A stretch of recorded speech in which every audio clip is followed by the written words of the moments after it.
Salut Timothée, Salut Youssouf, salut à tous. ça fait plaisir de t'entendre, de te voir. Premièrement, je voulais dire ça. Yes, c'est partagé, vraiment. Luis Campos, on s'en souvient à Monaco, ensuite à Lille, c'était un scout du Real de Madrid. Comment on peut résumer sa carrière en France? Toi qui suis de plus près que nous, comment tu peux le décrire? Yes. Déjà, c'est un personnage assez fascinant, je dirais, parce il est très discret dans les médias. Donc, il y a eu quelques papiers, évidemment, sur sa méthode, parce que ses réussites à Monaco et à Lille interpellaient un petit peu tout le monde. Donc, on a essayé un petit peu d'en savoir plus sur lui. Il y avait eu notamment de gros et longs papiers dans l'équipe, un petit peu pour décrire vraiment ouais, sa méthode.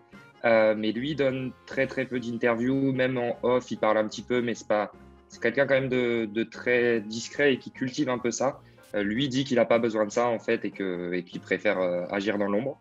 Voilà, donc déjà, il y a cette petite part de mystère, de fascination un petit peu qui l'entoure. Et puis après, il y a des résultats qui ont plutôt parlé pour lui. Alors certains de ses détracteurs te diront qu'il dépense aussi énormément d'argent. Il en fait rentrer après parce qu'il y a des bascules et il sait très bien vendre, ça c'est factuel. Voilà. Et après, certains retiendront bien sûr et à juste titre son titre avec le LOSC parce que c'était certes la réussite d'un entraîneur, Galtier, et la réussite d'un président aussi qui a su faire confiance à Galtier. Mais entre les deux, il y avait Campos qui œuvrait dans l'ombre et c'est lui vraiment qui avait construit ce top effectif et que Galtier a su évidemment emmener tout en haut. Mais voilà, à la base, les fondations avaient été posées par Campos. Donc voilà ce qu'on peut dire brièvement sur lui et ce qui se dit de lui ici en France. Sur sa qualité principale, d'après ce que j'ai lu, c'est surtout savoir très bien vendre les joueurs. C'est-à-dire qu'il a un network, il a un réseau tellement important qu'il peut vendre n'importe quel joueur à n'importe quel club. C'est ce que j'ai lu. Est-ce que tu confirmes? Ouais, franchement, j'ai tendance à le penser aussi. Et puis, bon, de toute façon, ça s'est vu dans les faits, notamment à Monaco. Ouais, c'est vraiment ça. Et puis ce qui vient valider un peu cette impression générale et que tu as à juste titre, c'est que on a bien vu en France qu'il y a eu un peu, j'exagère, mais un avant et un après Campos. C'est-à-dire que tous les présidents après se sont dit, il faut que je trouve mon Luis Campos pour faire du trading et pour réussir à faire des bascules financières et à ramener de l'argent au club. Donc on l'a vu un petit peu avec, c'est un registre un petit peu différent, mais ce que fait Longoria à l'OM, c'est un petit peu ça, même s'il est président, donc c'est différent, mais c'est quelqu'un qui est très nouvelle génération de dirigeants quoi, qui est là-dedans. Monaco a essayé un petit peu de trouver un successeur à Campos après avec Paul Mitchell qui fait un petit peu ça pour Red Bull depuis un moment. Donc voilà, quand même, si les présidents ont l'envie de trouver un petit peu leur Campos, ça en dit long, je crois. Et oui, effectivement, il avait réussi à faire de très belles ventes avec Monaco, notamment avec des garçons comme c'était la génération un petit peu Bernardo Silva, ce genre de garçons-là. Donc oui, non, c'est aussi un excellent vendeur. Et c'est vrai que c'est pas donné à tous les directeurs sportifs. Certains savent vraiment recruter, mais ont toujours un petit peu de mal à exfiltrer les joueurs, entre guillemets, ou à en tirer des plus-values. Et lui, c'est vrai qu'il n'a pas de difficulté de ce point de vue-là, c'est vrai, c'est vrai. Quand on parle de dénicheur de talent, on parle de Monchi surtout à Séville. Mhm. Est-ce que c'est un Monchi? Il sait aussi dénicher le talent, il sait aller où trouver le talent et pas trop cher surtout? Ouais, vraiment, ça quand même pour moi le plus bluffant parce que en fait, ce qu'il faut bien comprendre avec Campos, c'est que quand il travaille pour un club, le club sous-traite un petit peu à son entreprise à lui. Il a sa propre structure, donc Scotely Limited. Et donc il a organisé un petit peu tout un système de détection, puis après de validation de profil, c'est-à-dire que c'est un truc un petit peu pyramidal avec des top joueurs en haut, ensuite des joueurs un petit peu qu'il estime encore peut-être pas arriver totalement à maturité, qu'il faudra faire travailler, d'autres qu'il faut surveiller, d'autres qui n'ont pas le niveau pour l'équipe pour laquelle il est en train de travailler. Et après, il a construit un système un petit peu. Ils sont pas très nombreux, mais il les fait beaucoup tourner autour du monde. Ses scouts à lui. Puis après, il a un réseau évidemment qu'il a construit tout au long de sa carrière. Et du coup, lui, avant de valider un profil, il va toujours attendre qu'il y ait deux, trois scouts de chez lui qui lui parlent du même joueur. Et après, lui, ce que tout le monde ne fait pas et qui est à mettre à son crédit, c'est que lui, après, il aime bien aller sur le terrain. pour aller voir de lui-même, chose que tous les recruteurs font pas, enfin, que tous les dénicheurs de talent font pas. Il y a une petite anecdote qui avait été racontée par deux collègues à moi dans un très bon papier de France Foot, et il racontait que, et ça va vous parler, vous les Turcs, parce que il était en déplacement à Istanbul, alors je sais pas précisément pour quel joueur, et en fait il a dit à ses interlocuteurs là-bas, ouais, j'aimerais bien aller alors tu me corriges si je me trompe, mais je crois que c'est Izmir, la ville. Il voulait absolument aller là-bas parce qu'il avait repéré un défenseur qui jouait en D2 turc chez vous. Et c'était en 2016. Et ce gars-là, c'était Kaglar Soyuncu, qui est quand même devenu un très, très bon joueur au niveau européen. Donc, c'est pour te dire, c'est un mec qui est avant tout qui consomme beaucoup de matchs et qui a un gros réseau et qui après se rend vraiment sur le terrain. Il aime le terrain, je crois vraiment. Donc voilà, non, de ce point de vue-là, il a plus rien à prouver. Donc, il a un système, d'après ce que tu m'as dit, et je voudrais préciser, il a une société de scouting qu'il impose, qui veut que la société travaille avec le club. Par exemple, Galatasaray a son réseau de scouts et ses scouts qui travaillent bien au club. Qu'est-ce qui va se passer si Luis Campos arrive? Il va imposer ses scouts, il va imposer sa société ou il va essayer de travailler aussi avec eux, à ton avis? Ouais.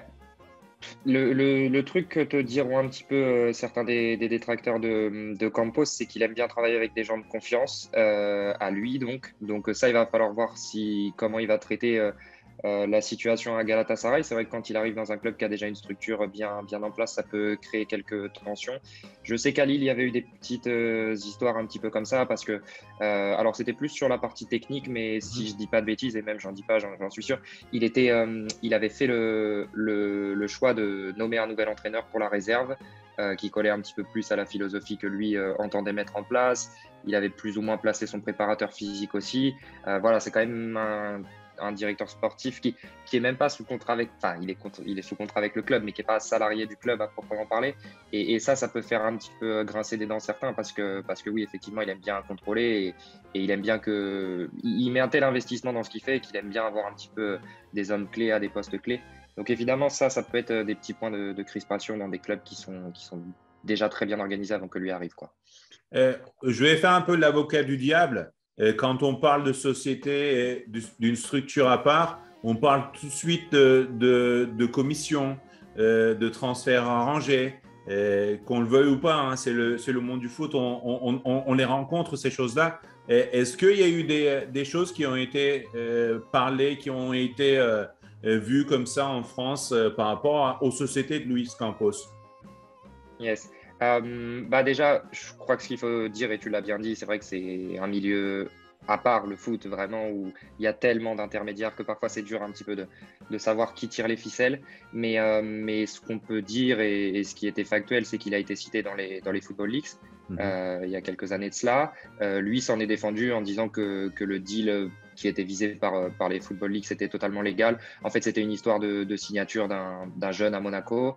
Il fallait le faire passer pro de son point de vue à lui.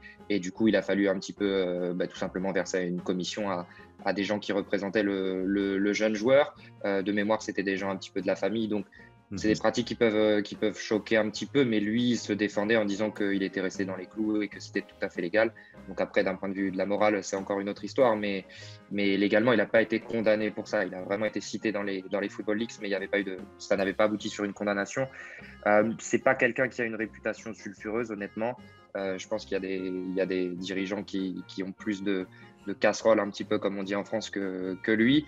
Après, voilà, j'ai pas enquêté sur le personnage non plus et je veux pas me faire son avocat, mais il y a des gens qui ont des réputations bien plus sombres que lui. Mais on l'aurait su. De toute façon, je pense qu'en France, avec tellement d'expérience qu'il a eu, je pense qu'à un moment donné, ça serait sorti s'il y avait quelque chose de mal fait ou alors qui n'était pas dans les clous, quoi. Je pense aussi, honnêtement, je pense aussi.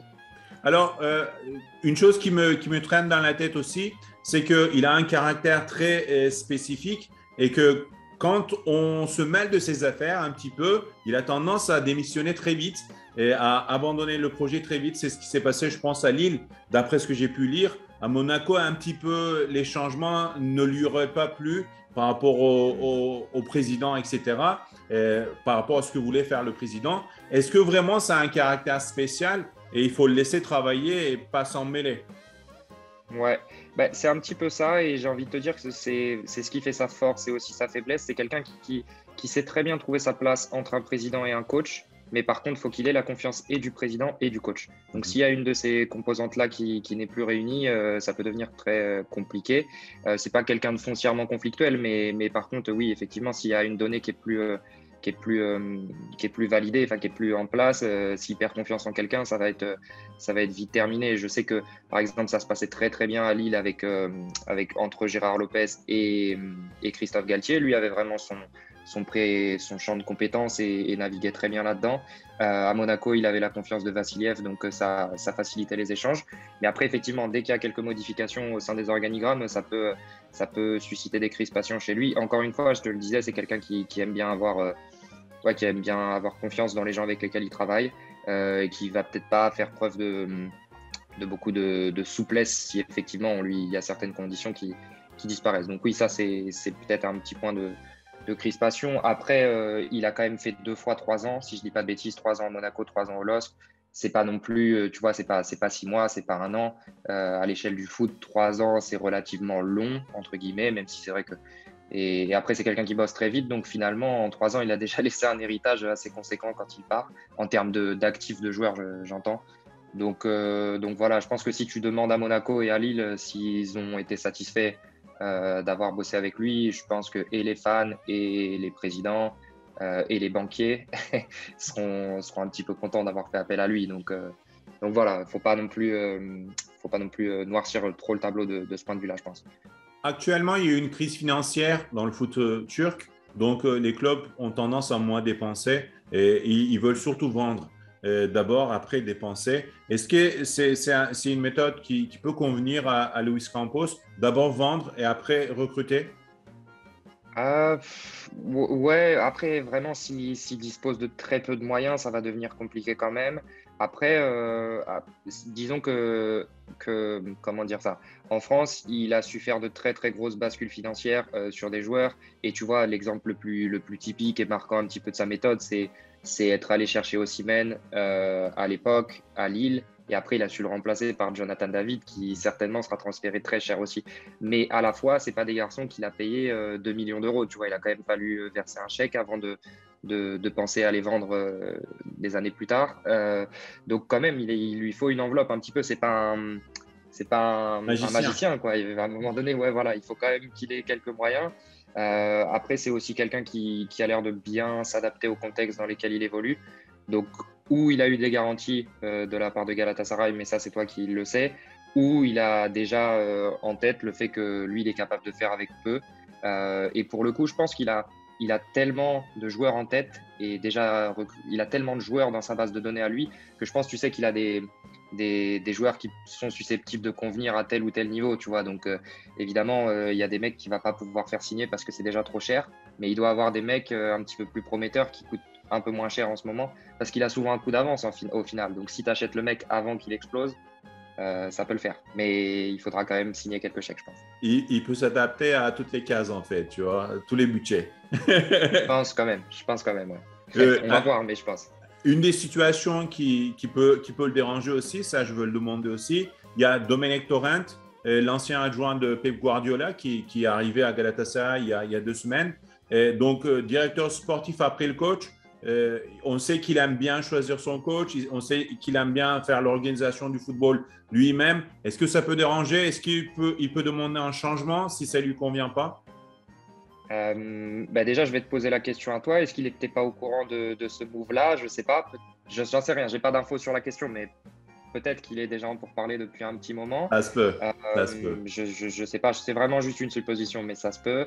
Après, la philosophie de Torrent, je pense que c'est pas si éloigné de la sienne, parce qu'il faut savoir que Campos a été lui-même entraîneur au tout début de sa carrière, qu'il était réputé pour avoir des idées très proactives et de jeu un petit peu tel qu'on l'entend, de beau jeu. Il n'y a pas vraiment de beau jeu, mais tu vois ce que je veux dire. De Donc, possession un peu. ouais, déjà de possession un petit peu, ouais. Et puis, Donc, pour moi, il n'y a pas d'incompatibilité manifeste. Après, il faudra voir un petit peu s'il y avait déjà eu des discussions en amont. Mais oui, effectivement, ça a été un point de crispation dans certains des clubs par lesquels il est passé. C'est ce que je te disais pour l'entraîneur de la réserve de Lille. Mais à la fois, tu vois, c'est pas lui qui avait choisi Galtier, par exemple, à Lille. Et il a très bien composé avec lui. Donc, et tu vois, dans une moindre mesure, le mec qui succède à Galtier, bon là, de toute façon, Campos n'y travaillait plus, mais il va hériter d'un effectif qui est bon, quoi. Donc, je veux dire, à un moment donné, je pense pas qu'il y ait beaucoup d'entraîneurs qui peuvent se plaindre du travail d'un tel directeur sportif. Par contre, effectivement, il aime bien trouver des profils qui correspondent à la philosophie de l'entraîneur, tu vois, parce qu'il sait aussi que le recrutement, c'est affaire de contexte. De toute façon, on va pas se mentir, la réussite d'un joueur, elle est liée au contexte. Du coup, si tu amènes un de ces joueurs avec un coach qui est proche de ses idées, forcément, le joueur a plus de chances de performer. Et donc ça, il y est très attentif. Et c'est aussi pour ça que ça s'est très, très bien passé avec Galtier, parce que Campos lui ramenait des joueurs de transition qui allaient vite, qui étaient capables de percuter. Et Galtier était très là-dedans, donc forcément, les joueurs prenaient de la valeur parce qu'ils étaient bien utilisés. Donc effectivement, ça, c'est un point qu'il faudra surveiller, ouais, parce qu'il a besoin de bosser avec quelqu'un qui parle un petit peu le même football que lui, quoi. Et dernière question, encore une fois, je vais faire l'avocat du diable. Quand on parle de portugais dans le foot, on va souvent vers Jorge Mendes. Est-ce qu'il a des agents auxquels il est très proche? Est-ce qu'il préfère travailler avec certains agents? Parce que voilà, c'est une question qui peut arriver quand on parle de Luis Campos, forcément, ou de directeurs sportifs. Ils ont souvent des agents auxquels ils sont plus proches. Ouais, ouais.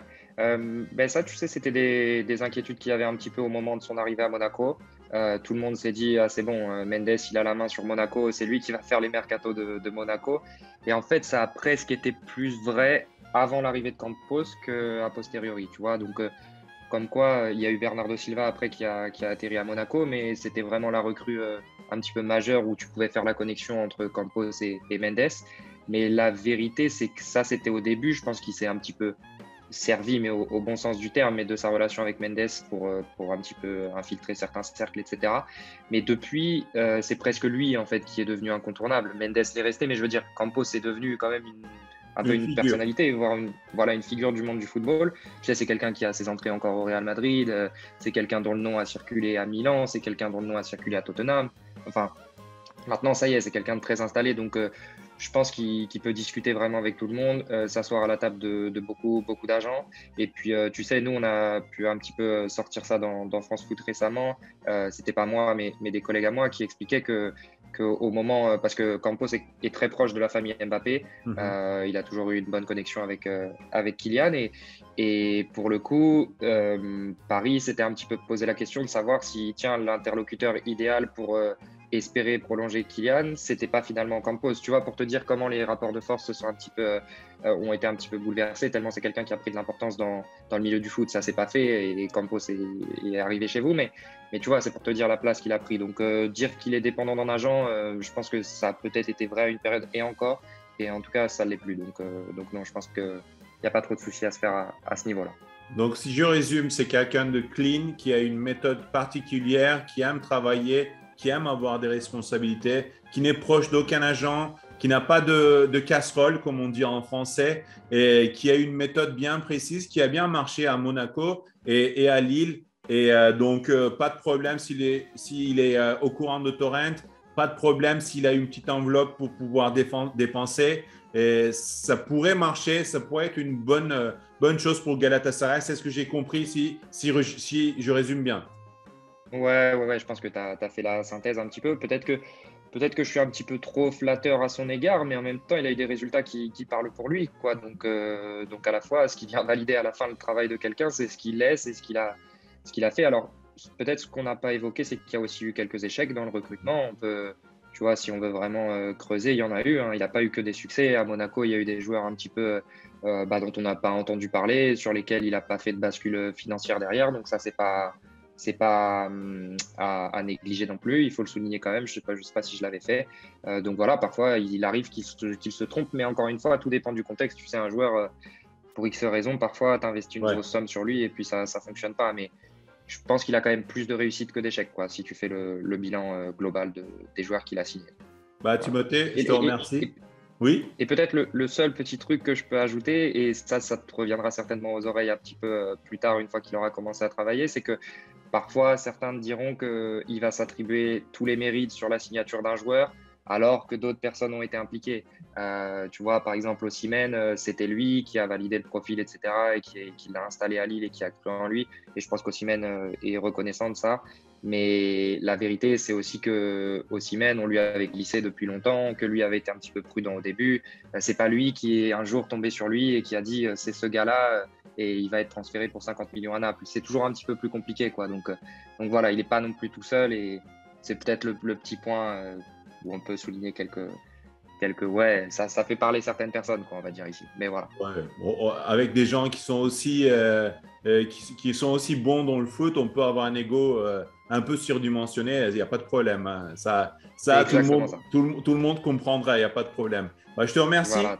c'est génial, t'as tout résumé, tu as répondu à tout, merci beaucoup. Bah, merci beaucoup à toi, c'était vraiment un plaisir. Et puis toujours un plaisir de parler avec vous et bah, avec les Turcs en général, ça a été un plaisir de venir chez vous et de garder le contact vraiment. Bah, c'est génial, de même. Bah, prends soin de toi. Yes, merci, toi aussi. À Salut. très vite. Ciao.